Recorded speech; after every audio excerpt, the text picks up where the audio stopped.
So I know I'm interested in a mommy makeover, Mhm. but I know it Good also for you. depends, thank you, on what procedures I want to make up my mommy makeover, which can be a little tricky. So when I go into my consultation, what should I be prepared for, or what should I expect? Yeah, people have no idea. They're like, am I going to get completely naked? Like, are there photos? Am I going to get drawn on? Like, am I even going to see a surgeon? Like, there are lots of outliers of crazy experiences out there. So we're talking about, for the most part, and what you should be hopefully experiencing is a really nice back and forth relationship with a surgeon, usually with a chaperone in the exam part. But since a mommy makeover means multiple surgeries of usually breast and body done at the same time, you're going to expect to get fairly naked. I'm a fan of keeping the underwear on. Like, I don't know if it's fair to say, but I'm going to go ahead and put it out there. There's almost no reason for you ever to not have underwear on. That's just kind of weird for me. Like, unless you're talking about vaginal rejuvenation, and that's a whole different thing. We're not talking about that right now. But you're going to have an exam because they need to see and feel your skin laxity first. Do you have a lot of stretch marks? Do you have really thin skin? Do you have really supple, tight skin? Like, that's going to make a difference in what they recommend. They're also going to want to feel those abs up in there.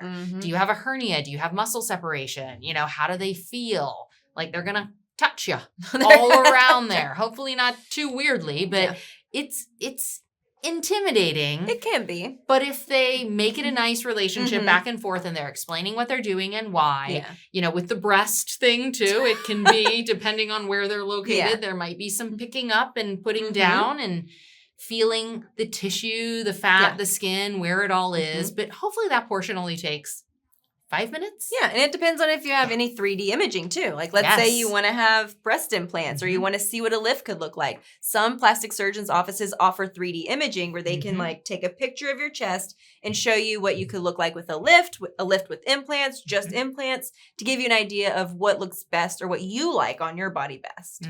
I would go in planning on asking for all the areas you want so it can be done in the exam. Yeah. I just thought of that because I'm like, I kept adding on, but what about my inner thighs? But what about my hips? And had I done that later, he hopefully would have gone, well, we got to go back in the exam room. You got to get undressed again. Like, go ahead and at least be like, I would like you to look at these areas and tell me what can be improved upon them. But again, they should then give you a recommendation or a couple recommendations.